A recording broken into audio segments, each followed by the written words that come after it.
حدیث نمبر 240 ابو سعید خدری رضی اللہ تعالی عنہ سے روایت ہے، انہوں نے فرمایا کہ رسول اللہ صلی اللہ علیہ وسلم نے اشتمال سما سے منع فرمایا اور گوٹھ مار کر ایک کپڑے میں بیٹھنے سے بھی روکا جبکہ اس کی شرمگاہ پر کچھ نہ ہو۔ حدیث نمبر 241 ابو ہریرہ رضی اللہ تعالی عنہ سے روایت ہے، انہوں نے کہا کہ نبی صلی اللہ علیہ وسلم نے دو طرح کے خریدنے اور بیچنے سے منع فرمایا، ایک چھونے سے اور دوسری جو محض پھینکنے سے پختہ ہو جائے۔ نیوز استعمال سما اور ایک کپڑے میں گوٹھ مار کر بیٹھنے سے بھی منع فرمایا۔ حدیث نمبر 242 ابو ہریرہ رضی اللہ تعالی عنہ سے ہی روایت ہے، انہوں نے کہا کہ مجھے ابو بکر صدیق رضی اللہ تعالی عنہ نے حج میں قربانی کے دن اعلان کرنے والوں کے ساتھ بھیجا تاکہ ہم مینا میں یہ اعلان کریں کہ اس سال کے بعد کوئی مشرک حج نہ کرے اور کوئی آدمی ننگے ہو کر کعبے کا چکر نہ لگائے۔ پھر رسول اللہ صلی اللہ علیہ وسلم نے علی رضی کو یہ حکم دے کر بھیجا کہ وہ سورہ برات کا اعلان کر دیں جس میں مشرکوں سے تعلق نہ رکھنے کا اعلان ہے۔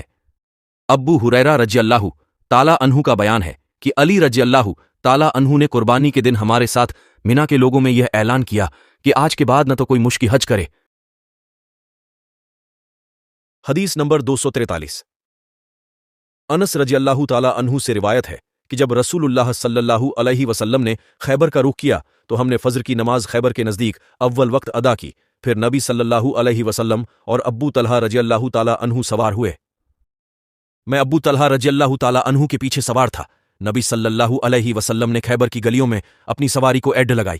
دوڑتے وقت میرا گھٹنا نبی صلی اللہ علیہ وسلم کی ران مبارک سے چھو جاتا تھا، پھر آپ نے اپنی ران سے چادر ہٹا دی یہاں تک کہ مجھے ران مبارک کی سفیدی نظر آنے لگی، اور جب آپ بستی کے اندر داخل ہو گئے تو آپ نے 3 بار یہ کلمات فرمائے، اللہ اکبر۔ خیبر ویران ہوا تو جب ہم کسی قوم کے آنگن میں پڑاؤ کرتے ہیں تو ان لوگوں کی صبح بڑی بھیانک ہوتی ہے جو اس سے پہلے خبردار کیے گئے ہوں۔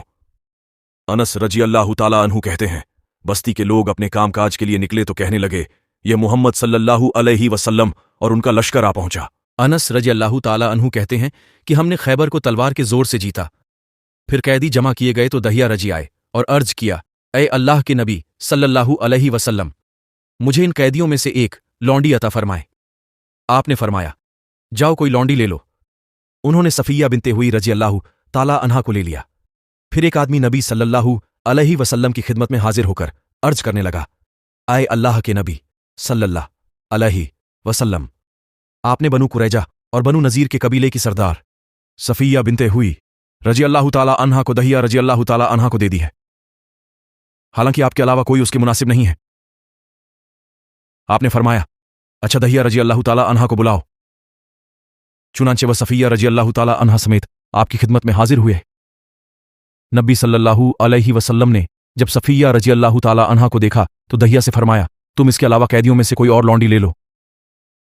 انس رضی اللہ تعالی عنہ کہتے ہیں کہ پھر نبی صلی اللہ علیہ وسلم نے صفیہ رضی اللہ تعالی عنہا کو آزاد کر دیا اور اس کی آزادی کو ہی مہر کا حق قرار دے کر اس سے نکاح کر لیا۔ جب روانہ ہوئے تو ام سلیم رضی اللہ تعالی عنہ نے صفیہ رضی اللہ تعالی عنہا کو آپ کے لیے آراستہ کر کے رات کو آپ کے پاس بھیجا، اور صبح کو نبی صلی اللہ علیہ وسلم نے دلہے کی حیثیت سے فرمایا، جس کے پاس جو کچھ ہے وہ یہاں لے آئے، اور آپ نے چمدڈے کا ایک دسترخوان بچھا دیا تو کوئی کھجوریں لایا اور کوئی گھی لایا۔ حدیث کے راوی کہتے ہیں کہ میرا خیال ہے کہ انس نے ستو کا بھی ذکر کیا۔